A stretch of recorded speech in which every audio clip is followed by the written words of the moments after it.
안녕하세요. 박성진 변리사입니다. 이번에는 특유 발명 중 선택 발명에 대해서 설명해 보도록 하겠습니다.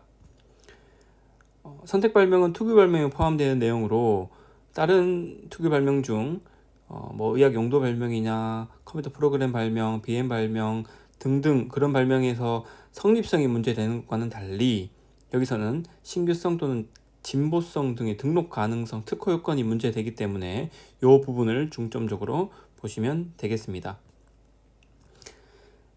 특유 발명에는 항상 이렇게 먼저 시작하기 전에 정의에 대한 내용이 나옵니다. 그래서 이거를 1차에서는 암기를 해야 되는 건 아닙니다. 다만 2차에 가시면 이거를 쓸 일이 무조건 있기 때문에 그때는 암기를 꼭 해야 된다. 2차 용이라고 보시면 될 것 같고, 그래서 지금 규정된 정의를 간단히 보시면 선행 또는 공지 발명의 구성 요건이 상위 개념으로 기재되어 있고 상위 개념에 포함되는 하위 개념만을 구성 요건의 전부 또는 일부로 하는 발명이다 라고 되어 있습니다.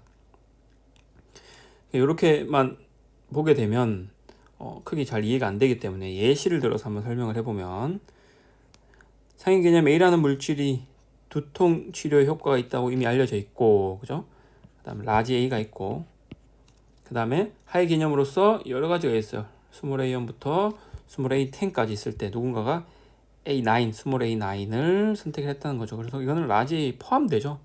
포함됩니다. 이와 같이 선택 발명이라고 하는 거는 실제로 보면 이런 경우에 문제가 많이 됩니다. 화학이나 의학 이런 쪽에 어떤 물질에 대한 것들에 관련됐을 때 기계나 전자 이런 부분보다는 이런 부분에 특히 많이 문제가 됩니다. 그래서 이렇게 했을 때 어떻게 할 것이냐의 문제죠. 포함되는 개념에 대해서 더 구체적으로 좀 예시를 들어보면, 우리가 잘 알고 있는 산이라고 하는 거의 하위 개념에는 황산도 있고 염산도 있고 아세트산도 있고 쭉쭉쭉 있죠. 이런 거는 포함됩니다. 그죠? 포함되는데 이때 어떻게 보면 여기서 이제 신규성과 진보성이 문제가 된다고 말씀드렸는데, 신규성은 동일한가의 문제입니다.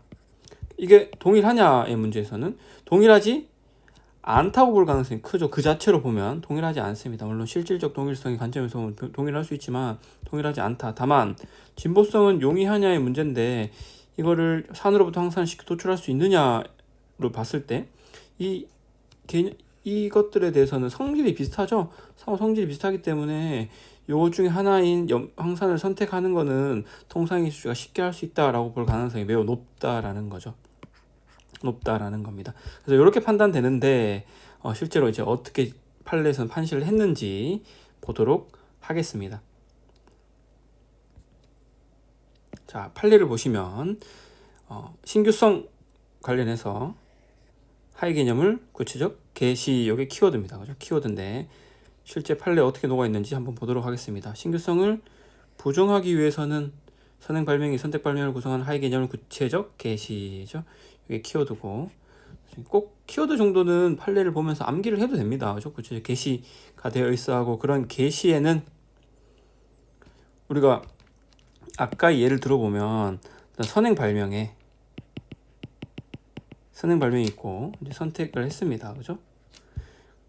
산으로 예를 들어볼게요. 산을 하나 선택을 하면서 산이라고 하는 내용이 선행 발명이 있었어요. 근데 문헌적 기재가 존재하는 경우가 있고, 여기서 보시면 직접적 인식할 수 있는 경우가 있다라고 합니다. 그래서 보시면 산이라고 하는 거를 적어줄 때 우리가 실제 명세서에 어떻게 적냐면, 산이 요 발명에 이제 포함되는 구성일 수 있는데, 산에는 여러 가지가 나열될 수 있죠. 그런 것들 기재해 준다라는 겁니다. 그러면 이때는 문헌적 기재가 존재하는 거예요. 그런데 그런 경우가 아니라 산을 적어 놓고 산과 산이 가지는 성질을 포함하는 물질, 이런 식의 기재가 있다라고 하면 직접적으로 인식을 할 수 있는 경우라는 거죠. 그래서 꼭 구체적 개시가 항상 문헌적 기재야만 하는 건 아니고 존재를 인식할 수 있는 경우도 포함하게 됩니다. 그래서 요 밑줄 친 부분을 잘 기억하시면 될 것 같습니다. 저 기출에 많이 나왔죠? 많이 나왔습니다. 그래서 직접적 인식할 수 있는 경우도 포함된다. 두 가지 경우가 포함된다라고 기억을 하시면 됩니다. 그래서 선행 발명에 이런 내용이 있을 때 하위 개념이 게시되어 있거나 게시되어 있다라고 하면 신규성 그대로 동일한 것들이 게시가 되어 있기 때문에 신규성이 부정된다라고 보시면 되겠습니다. 그 다음 신규성은 이 정도로 끝나고요. 이제 진보성이 매우 중요한데 이번에 최신 판례도 나왔죠. 그래서 아까 제가 말씀드렸었는데 어쨌든 선택 발명에서도 이제 신규성, 진보성을 판단한다라는 겁니다. 근데 진보성을 판단할 때 상하이 개념이기 때문에 뭐 이게 성질이 유사하고 그럴 가능성이 매우 높다. 그래서 통상이술자가 쉽게 그 상위 개념에서 하위 개념을 선택하는 거는 어렵지 않다라고 봤다라는 겁니다. 그래서 당업계에서 그 해당 업계에서도 이 진보성의 판단이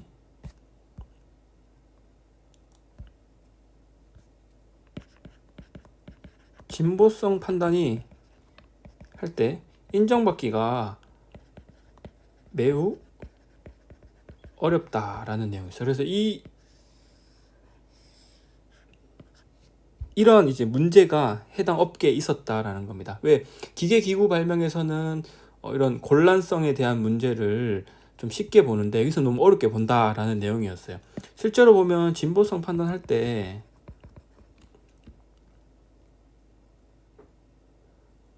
우리가 곤란성을 보는데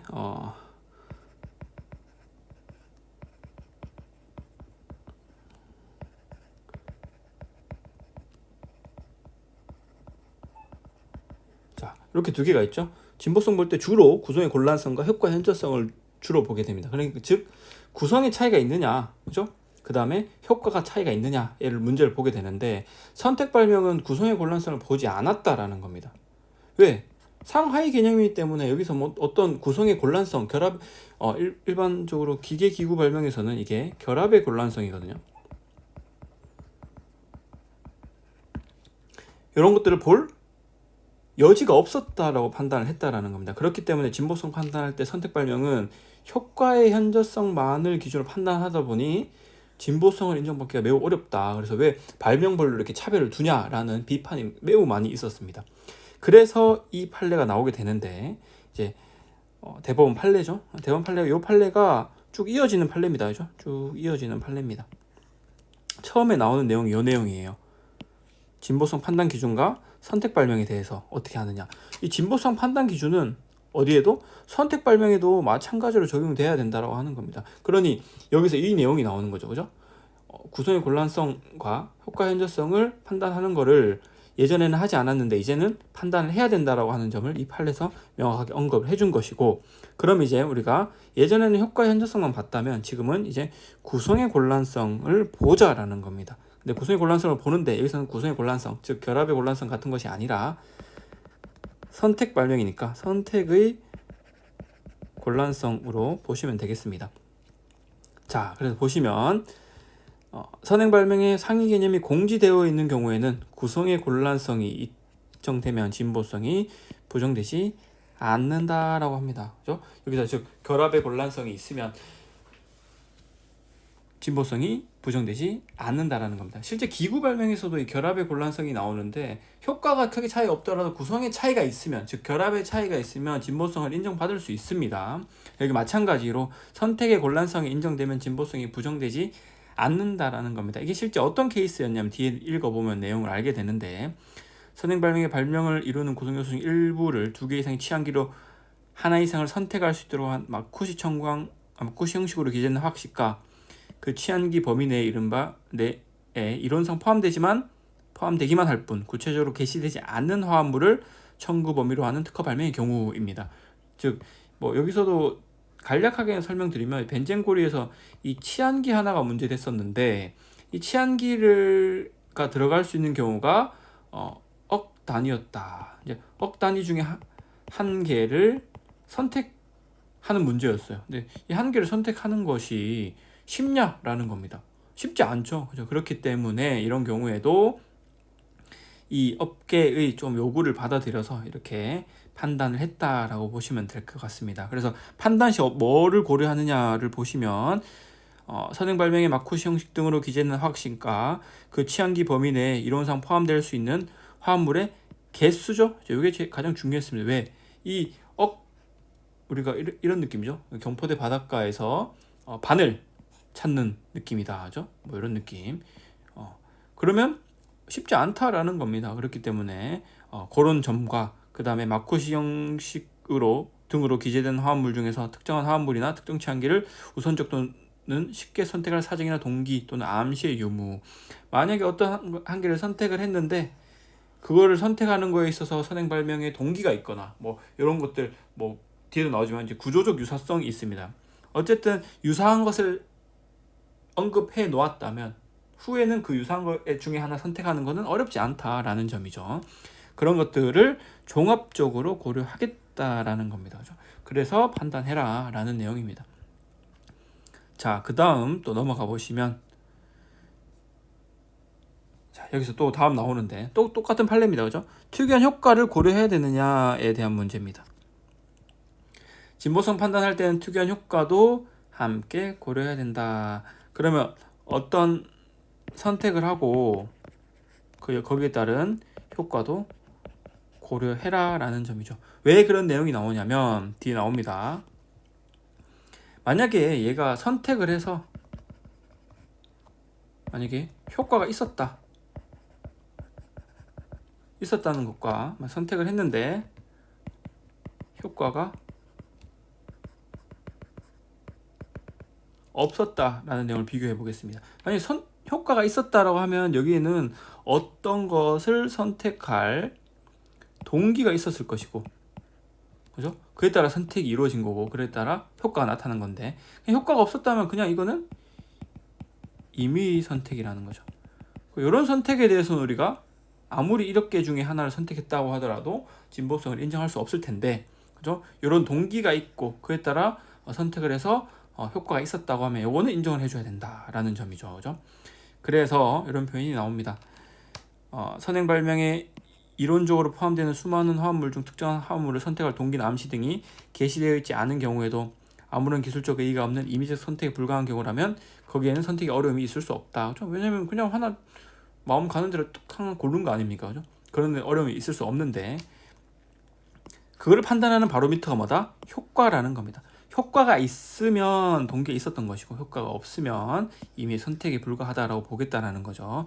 중요한 표시가 될 수 있다라고 하면서 또한 화학의학 등의 기술 분야에 속한 발명은 구성만으로 해서 한 번 더 언급해 줍니다. 효과 예측이 쉽지 않다. 그렇죠? 구성의 효과만으로 좀 보기는 힘들다라는 내용이 나오고 그래서 선행 발명으로부터 특허 발명의 구성 요소 쉽게 도출되는지를 판단할 때 당연히 효과를 참작할 필요가 있고 효과가 현저하다면 이거는 당연히 선택의 곤란성을 줄여는 유력한 자료가 된다라는 내용입니다.